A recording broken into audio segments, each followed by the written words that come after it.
റിമാൻഡിലേക്ക് പോവേണ്ടി വരുമോ എന്നറിയണം. ഇപ്പോൾ പ്രതിപക്ഷ നേതാവ് മാധ്യമങ്ങളോട് സംസാരിക്കുന്നു. ഫാസിസ്റ്റ് സർക്കാരല്ല എന്ന CPM-ന്റെ പുതിയ രേഖ ഞങ്ങൾക്കൊരു ഞെട്ടലും ഉണ്ടാക്കുന്നില്ല. കാരണം കാലങ്ങളായിട്ടുള്ള രഹസ്യ ബന്ധമാണ് ഇപ്പോൾ അതിലൂടെ പുറത്തായിരിക്കുന്നത്. ഇപ്പോൾ CPM കണ്ടുപിടിച്ചിരിക്കുന്നത് കഴിഞ്ഞ 2 സമ്മേളനങ്ങളിലെയും തീരുമാനങ്ങളെ മറികടന്നുകൊണ്ട് മോദി സർക്കാർ ക്ലാസിക് ഫാസിസ്റ്റുകളും അല്ല, നവ ഫാസിസ്റ്റുകളും അല്ല, അവരാകാനുള്ള സാധ്യതയുണ്ട് ഇങ്ങനെ പോയാൽ എന്നുള്ളൊരു പുതിയ കണ്ടുപിടുത്തമാണ് നടത്തിയിരിക്കുന്നത്. ഞങ്ങൾ പറഞ്ഞല്ലോ, ഫാസിസവുമായി എല്ലാ കാലത്തും കേരളത്തിലെ CPM സന്ധി ചെയ്തിട്ടുണ്ട്, സംഘപരിവാറായിട്ട് സന്ധി ചെയ്തിട്ടുണ്ട്. ഇപ്പോൾ പിടിച്ചു നിൽക്കാൻ വേണ്ടിയിട്ടാണ് മോദി സർക്കാർ ഫാസിസ്റ്റ് സർക്കാർ അല്ല എന്ന ഒരു പുതിയ ഒരു രേഖ അവതരിപ്പിച്ച് ഈ മോദി സർക്കാരുമായി കൈകോർക്കാനും സംഘപരിവാറുമായി സന്ധി ചെയ്യാനും അവർക്ക് കീഴടങ്ങാനുമുള്ള CPM തീരുമാനത്തിൻ്റെ ഭാഗമാണ്. കേരളത്തിലെ പോളിറ്റ് ബ്യൂറോ അംഗങ്ങളാണ് ഇത്തരമൊരു രേഖ ഉണ്ടാക്കാൻ വേണ്ടി നേതൃത്വം കൊടുത്തതും അവരാണ് ഈ സംഘപരിവാർ ബാന്ധവം ആഗ്രഹിക്കുന്നതും. അതിൻ്റെ പരിണത ഫലമാണ് മോദി സർക്കാർ ഫാസിസ്റ്റ് അല്ല. ഈ ഇടതുപക്ഷ മുന്നണിയിൽ തന്നെ പെട്ട CPI അതിശക്തമായി പറയുന്നു ഇവർ ഫാസിസ്റ്റ് സർക്കാരാണ്. കോൺഗ്രസ് നേതൃത്വത്തിലുള്ള ഇന്ത്യ മുന്നണി അതിശക്തമായി പറയുന്നു ഇത് ഫാസിസ്റ്റ് സർക്കാരാണ്. ഇന്ത്യ മുന്നണിയിലുണ്ട് എന്ന് അവകാശപ്പെടുന്ന CPM മോദി സർക്കാർ ഫാസിസ്റ്റ് സർക്കാരല്ല എന്ന കണ്ടുപിടുത്തം തീർച്ചയായും സംഘപരിവാറിന് വിധേയരായി പ്രവർത്തിക്കാൻ വേണ്ടിയിട്ടുള്ള അവരുടെ തീരുമാനത്തിൻ്റെ ഭാഗവും സംഘപരിവാറിന് ഇന്ത്യയിലെ CPM നൽകുന്ന സർട്ടിഫിക്കറ്റുമാണ്. ഇതിലെന്താണ് മറുപടി വരാനുള്ള ആ രേഖ ഇപ്പം എല്ലാവർക്കും പരസ്യമായി കഴിഞ്ഞു, എല്ലാവരുടെയും കയ്യിലുണ്ട്. CPM പറഞ്ഞത് ഇത് കരട് രേഖയാണ്, പബ്ലിക്കിലേക്ക് വിട്ടതിന് ശേഷം അവരുടെ കൂടി അഭിപ്രായം മനസ്സിലാക്കുന്നതിന് വേണ്ടി അല്ലെങ്കിൽ തിരുത്തുന്നതിന് വേണ്ടിയുള്ള ഒരു കരട് രേഖ മാത്രമാണെന്ന്. കരട് രേഖയിൽ വ്യക്തമായിട്ട് പറഞ്ഞിരിക്കുകയാണ് എന്ത് സാഹചര്യത്തിലാണ് ഇങ്ങനെ ഒരു കരട് രേഖ തയ്യാറാക്കിയത്. ക്ലാസിക് ഫാസിസ്റ്റും അല്ല മോദി സർക്കാർ, നവ ഫാസിസ്റ്റും അല്ല. അവർ നവ ഫാസിസത്തിലേക്ക് പോകാനുള്ള സാധ്യതയുണ്ട്. അപ്പം ഇതിനു മുമ്പുള്ള 2 സമ്മേളനത്തിൻ്റെ തീരുമാനങ്ങളെ ലംഘിച്ചുകൊണ്ടാണ്. അത് ഒരു കരട് തീരുമാനം പോലും, അങ്ങനെ ഒരു ചർച്ച പോലും, എന്താണ് CPM സമ്മേളനത്തിൽ നടക്കുന്ന ചർച്ച മോദി സർക്കാർ ഫാസിസ്റ്റ് ആണോ അല്ലയോ എന്ന തർക്കമാണോ? ഒരു തർക്കം ഉണ്ടെങ്കിലല്ലേ അങ്ങനത്തെ ഒരു ഡ്രാഫ്റ്റ് വരുള്ളൂ. അതാണോ CPM സമ്മേളനം ചർച്ച ചെയ്യാൻ പോകുന്നത്? ഇത് മറച്ചു പിടിക്കാൻ വേണ്ടിയിട്ടാണ് മറ്റു കാര്യങ്ങളുമായിട്ട് വരുന്നത്. ഇത് പൂർണ്ണമായി സന്ധി ചെയ്യലാണ് സംഘപരിവാറുമായി. ആശാ വർക്കർമാരുടെ സമരത്തിൽ എളമരങ്കരി ദേശാഭിമാനി എഴുതിയിരിക്കുന്നത് അരാഷ്ട്രീയവാദികളുടെ കൂട്ടായ്മ നടത്തുന്ന സമരമാണ്, അതായത് കുറച്ച് ആളുകളെ കൊണ്ടുവന്ന് നടത്തുന്ന ഒരു സമരമാണെന്നാണ്. ആ സമരത്തെ പൂർണ്ണമായും തള്ളിപ്പറയുകയാണ് വീണ്ടും. അല്ല, ഇതേ കാരണം പറഞ്ഞുകൊണ്ട് എളമരങ്കരിവിൻ്റെയൊക്കെ നേതൃത്വത്തിൽ CIT-ക്കാർ സമരം ചെയ്തപ്പോൾ ഒരു കുഴപ്പമില്ലായിരുന്നല്ലോ. ഒരു അരാഷ്ട്രീയമല്ല, രാഷ്ട്രീയക്കാരായ ഞങ്ങൾ കൂടി പിന്തുണയ്ക്കുന്ന സമരമാണ്. ഒരു സംഘടനയാണ് നടത്തുന്നത്. ആ സംഘടന നടത്തുന്ന അവിടെ വന്നിരിക്കുന്നവർ മുഴുവൻ ആശാ വർക്കർമാരാണ്. ഈ കഴിഞ്ഞ ദിവസം വന്നത് വലിയ ആൾക്കൂട്ടം ഉണ്ടായതും ആശാ വർക്കർമാരാണ്. എല്ലാ ജില്ലകളിൽ ചെല്ലുമ്പോൾ, ഞങ്ങളുടെ അടക്കം നിയോജക മണ്ഡലങ്ങളിൽ ചെല്ലുമ്പോഴുള്ള ആശാ വർക്കർമാർ കരഞ്ഞുകൊണ്ടാണ് പറയുന്നത് അവരുടെ വിഷയം. ഞാൻ കേരളം മുഴുവൻ യാത്ര ചെയ്യുന്ന ഒരാളാണ്.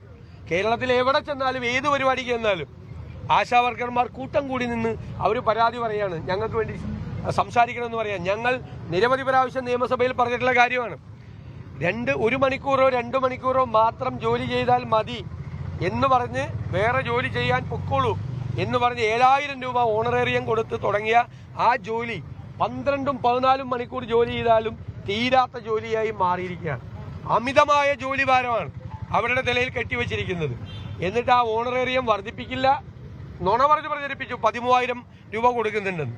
13,000 രൂപ കൊടുക്കുന്നില്ല, ആകെ 8,000-9,000 രൂപ വരെ കിട്ടാം. പക്ഷേ ഇവരുടെ കയ്യിൽ കിട്ടുന്നത് 7,000 രൂപ മാത്രമാണ്. 3 മാസം ഓണറേറിയം കൊടുക്കാനുണ്ട്. ഓർഡർ ഇറക്കി എന്ന് പറഞ്ഞ് കിട്ടിയിട്ടില്ല ഇതുവരെ പൈസ.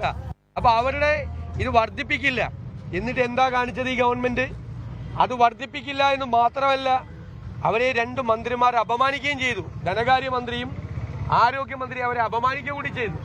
എന്നിട്ട് ആ 2 മന്ത്രിമാർ കൂടി ഇരുന്ന മന്ത്രിസഭയിലാണ് PSC ചെയർമാന്റെയും അതുപോലെ മെമ്പർമാരുടെയും ശമ്പളം ലക്ഷക്കണക്കിന് രൂപയായി വർദ്ധിപ്പിക്കാനുള്ള തീരുമാനമെടുത്തതും അതിനുശേഷം അവരുടെ പെൻഷൻ വർദ്ധിപ്പിക്കാനുള്ള തീരുമാനമെടുത്തതും.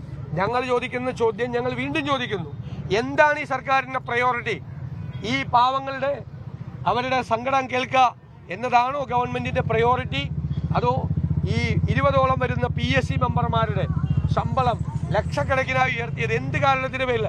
മന്ത്രിമാർക്ക് കിട്ടുന്നതിന്റെ 4 ഇരട്ടിയായി ഇപ്പൊ ചെയർമാന്റെ ശമ്പളം. എന്ത് കാര്യത്തിനാണ് ഇത് വർദ്ധിപ്പിക്കുന്നത്?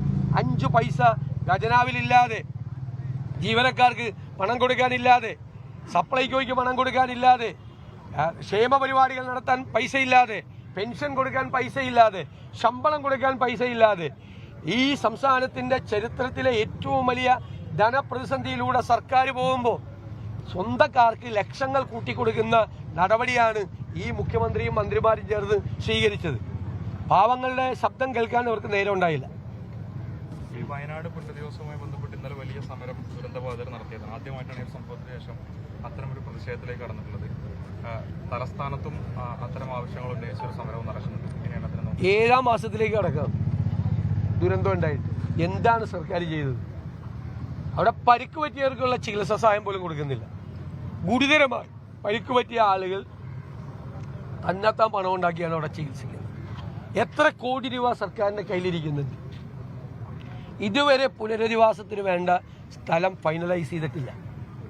30 ലക്ഷം രൂപയ്ക്ക് 1000 സ്ക്വയർ ഫീറ്റ് വീട് വയ്ക്കാൻ പോയി ഇല്ലേ? അപ്പൊ കുറയ്ക്കാന്നൊക്കെ പറയാ. 30 ലക്ഷം രൂപയ്ക്ക് 1000 സ്ക്വയർ ഫീറ്റ് വീട് എന്ന് പറഞ്ഞിട്ട് ഒരാൾക്ക് വീടുമില്ല. 10 സെന്റ് എന്ന് പറഞ്ഞിട്ട് ഇപ്പൊ 5 സെന്റായി. എവിടെയാണ് സ്ഥലം എന്ന് ചോദിച്ചാൽ ആർക്കും അറിയില്ല. സ്ഥലം ഇതുവരെ എടുത്തിട്ട് പോലും 7 മാസമായി. ഇത്തരം സ്ലോ ആയി മന്ദഗതി ഇല്ല, അനങ്ങാതെ സ്വാഭാവികമായും അവിടെ ഈ ഇരകളായ ആളുകൾ സമരം ചെയ്യും. അവർക്ക് ഐക്യജനാധിപത്യ മുന്നണിയുടെ പൂർണ്ണമായ പിന്തുണയുണ്ടാകും. അവിടുത്തെ MLA കൂടിയായ അഡ്വക്കേറ്റ് സിദ്ദിഖ് MLA നേതൃത്വത്തിൽ അതിശക്തമായ സമരങ്ങൾ നടക്കുന്നുണ്ട്. അത് തിരുവനന്തപുരത്തേക്കും വ്യാപിപ്പിക്കും. ഞങ്ങൾ ആ സമരത്തിന് പൂർണ്ണമായ പിന്തുണ കൊടുക്കും. ഞങ്ങൾ സർക്കാരിന് പിന്തുണ കൊടുത്ത പ്രതിപക്ഷമാണ്. ഉപാധികളില്ലാതെ ഈ പുനരധിവാസ പ്രവർത്തനങ്ങൾക്കും രക്ഷാപ്രവർത്തനങ്ങൾക്കും ഒരു ഉപാധികളുമില്ലാതെ പൂർണ്ണമായി പിന്തുണ കൊടുത്താണ് ഞങ്ങൾ. ഞങ്ങളുടെ സഹകരണമുണ്ട് എല്ലാ കാര്യത്തിലും. ഞങ്ങൾ തന്നെ 100 വീട് ഞങ്ങളുടെ, 100 വീട് മുസ്ലിം ലീഗിന്റെ, 100 വീട് കർണാടക ഗവൺമെന്റിന്റെ, 30 വീട് യൂത്ത് കോൺഗ്രസിന്റെ. ഇതൊന്നും പണിയാൻ പറ്റുന്നില്ലല്ലോ. സ്ഥലം പോലും ഇല്ല. ഞങ്ങൾക്ക് ഒന്നും ചെയ്യാൻ പറ്റുന്നില്ല. ഒന്നും ചെയ്യാൻ ഞങ്ങൾക്ക് പറ്റുന്നില്ല. പണം കൊടുക്കാന്ന് പറഞ്ഞ ആളുകൾക്ക് ഒന്നും ചെയ്യാൻ പറ്റുന്നില്ല. വീട് കൊടുക്കാന്ന് പറഞ്ഞ ആൾ ആദ്യം 10 ലക്ഷം രൂപയാണ് വീടിന് പറഞ്ഞത്. പിന്നെ 15 ലക്ഷം രൂപ പറഞ്ഞു. അപ്പോഴും പറഞ്ഞു കൊടുക്കാന്ന്. ഇപ്പൊ 30 ലക്ഷം രൂപയ്ക്ക് ഇപ്പൊ പലരും പിന്മാറി. അതിന്റെ അകത്ത് നിന്ന് ഒരുപാട് പേര് പിന്മാറി. ഇവര് 4 മന്ത്രിമാരുണ്ട് ഇതിന് ചുമതലയുള്ളവർ. ആ 4 മന്ത്രിമാർ ഒരുമിച്ചൊരു യോഗം പോലും ചേർന്നിട്ടില്ല ഇതുവരെ. അപ്പോൾ ദുരന്തബാധിതരോട് പൂർണ്ണമായ അവഗണന. ആദ്യം കുറെ ആരംഭശൂരത്വം കാണിച്ചു, കുറെ ബഹളം. പ്രധാനമന്ത്രി വന്നു പോയതോടുകൂടി ഇറക്കി. കേന്ദ്ര ഗവൺമെന്റ് ആണെങ്കിൽ അതിനേക്കാൾ കഷ്ടം. സെയ്ഫ് സൈനുലാബ്ദീൻ തിരുവനന്തപുരത്ത് ചേർന്നു. സെയ്ഫ്, ഈ മോദി സർക്കാരിന് നവഫാസിസ്റ്റ് പ്രവണതകൾ മാത്രമേ ഉള്ളൂ, ഫാസിസ്റ്റ് ഗവൺമെന്റായി ഈ സർക്കാർ രൂപാന്തരം പ്രാപിച്ചിട്ടില്ല എന്നാണ് CPIMന്റെ പാർട്ടി കോൺഗ്രസിന്റെ പ്രമേയ കരട്. അതിന്മേൽ ഇപ്പോ ഈ VD സതീശൻ ഉന്നയിക്കുന്ന രാഷ്ട്രീയ ആക്ഷേപം എന്താണ്?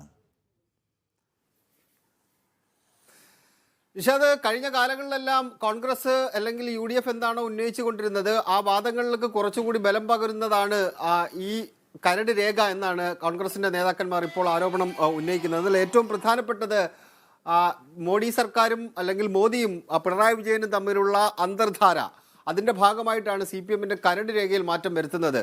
അതിന് ചില കാര്യങ്ങൾ കൂടി സതീശൻ സൂചിപ്പിക്കുന്നുണ്ട്. ആ രേഖയിൽ മാറ്റം വരുത്തുന്നത് കേരളത്തിലെ പോളിറ്റ് ബ്യൂറോ അംഗങ്ങളാണ്. കേരളത്തിൽ നിന്നുള്ള പോളിറ്റ് ബ്യൂറോ അംഗങ്ങൾ ആരൊക്കെയാണെന്ന് നമുക്കറിയാം. പിണറായി വിജയനും അതുപോലെ തന്നെ MP ഗോവിന്ദനും A വിജയരാഘവനും MA ബേബിയൊക്കെയാണ്. ഇവരാണ് അതിനകത്ത് മാറ്റം വരുത്തുക എന്ന് പറയുക വഴി മോഡിയും പിണറായി വിജയനും തമ്മിലുള്ള അന്തർധാരയ്ക്ക് പിണറായി വിജയൻ തന്നെ മാറ്റങ്ങൾ വരുത്തിക്കൊണ്ട് ആ സർക്കാരിനെ, അത് ഫാസിസ്റ്റ് സർക്കാരല്ല എന്ന മുൻ നിലപാടിൽ മാറ്റം വരുത്തിക്കൊണ്ട് അവർ സംഘപരിവാറിനെ സൂചിപ്പിക്കാൻ വേണ്ടി ചില നീക്കങ്ങൾ നടത്തുന്നു. കഴിഞ്ഞ കാലങ്ങളിലെല്ലാം ഞങ്ങളത് ഉന്നയിച്ചതാണ് എന്നുകൂടിയാണ് രാഷ്ട്രീയ ആക്ഷേപം പ്രതിപക്ഷ നേതാവ് VD സതീശൻ മുന്നോട്ട് വെക്കുന്നത്. വരും ദിവസങ്ങളിൽ കൂടുതൽ ചർച്ചകൾക്കത് വഴിവെക്കുകയും ചെയ്യും. CPMന്റെ നേതാക്കന്മാർ പറയുന്നത് അങ്ങനെയല്ല. പക്ഷേ ഫാസിസ്റ്റ്, നവഫാസിസ്റ്റ് എന്ന് പറയുന്ന ആ വാചകത്തിനകത്ത് ഒരു പദപ്രയോഗത്തിൽ മാത്രമുള്ള വ്യത്യാസം മാത്രമാണ്. ഫാസിസ്റ്റ് പ്രവണതയിലേക്ക്, നവഫാസിസ്റ്റ് പ്രവണതയിലേക്ക് ഈ സർക്കാർ എത്തിച്ചേർന്നിട്ടുണ്ട്. അത് പുതിയ കാലത്തിൻ്റെ അനുസരിച്ച് അതിനകത്ത് ഒരു പദപ്രയോഗത്തിൽ ഒരു മാറ്റം വരുത്തിയത് മാത്രമാണ് എന്ന വാദമാണ് മുന്നോട്ട് വെക്കുന്നത്. പക്ഷേ അതേസമയം തന്നെ പ്രതിപക്ഷം വരും ദിവസങ്ങളിൽ കൂടുതൽ സജീവമായി തന്നെ ഈ പ്രചരണം അഴിച്ചുവിടും. സംഘപരിവാറും CPM തമ്മിലുള്ള അന്തർധാരയുടെ ഭാഗമായിട്ടാണ് പാർട്ടി കോൺഗ്രസിൽ അവതരിപ്പിക്കേണ്ട കരട് രാഷ്ട്രീയ പ്രമേയത്തിൽ തന്നെ മോദി സർക്കാരിന് ഫാസിസ്റ്റ് സ്വഭാവമില്ല എന്ന് പറഞ്ഞു വെക്കുന്നത് എന്ന വാദമാണ് മുന്നോട്ട് വെക്കാൻ പോകുന്നത്. അതിനകത്ത് CPIയുടെ നിലപാടിനെ കൂടി അവർ ആയുധമാക്കി എടുക്കുന്നുണ്ട്. CPIയുടെ സംസ്ഥാന സെക്രട്ടറി ബിനോയ് വിശ്വം ഇന്നലെ പറഞ്ഞത് CPM ആ നിലപാടിൽ നിന്ന് പുറകോട്ട് പോകേണ്ടി വരും എന്ന് പറഞ്ഞു. അവരുടെ നിലപാട് എല്ലാ കാലത്തും അങ്ങനെ തന്നെയായിരുന്നു. ഫാസിസ്റ്റ് പ്രവണതയുള്ള സർക്കാരാണിത് എന്നുള്ളതായിരുന്നു. CPIM അല്ലാന്നെങ്കിൽ ഫാസിസം വന്നു ഇന്ത്യയിൽ എന്ന് പറയുന്നതാണ്. അവർ രണ്ടുപേരുടെ നിലപാടിന് വിരുദ്ധമാണ് CPMന്റെ നിലപാട് എന്നുള്ളതാണ് ഇടതുമുന്നണി രാഷ്ട്രീയത്തിനകത്ത് നിന്ന് നമുക്ക് കാണാൻ കഴിയുന്നത്. അതേസമയം തന്നെ പ്രതിപക്ഷം ഇതിനെ വലിയ രാഷ്ട്രീയ വിഷയമാക്കി ഉയർത്തി. അത് സംഘപരിവാർ CPM തമ്മിലുള്ള അന്തർധാരയുടെ ഭാഗമാണ് ഈ കരട് എന്ന രാഷ്ട്രീയ പ്രമേയത്തിലെ മാറ്റം എന്ന പ്രചരണം ശക്തമാക്കാനാണ് ശ്രമിക്കുന്നത്. നിഷാദ്.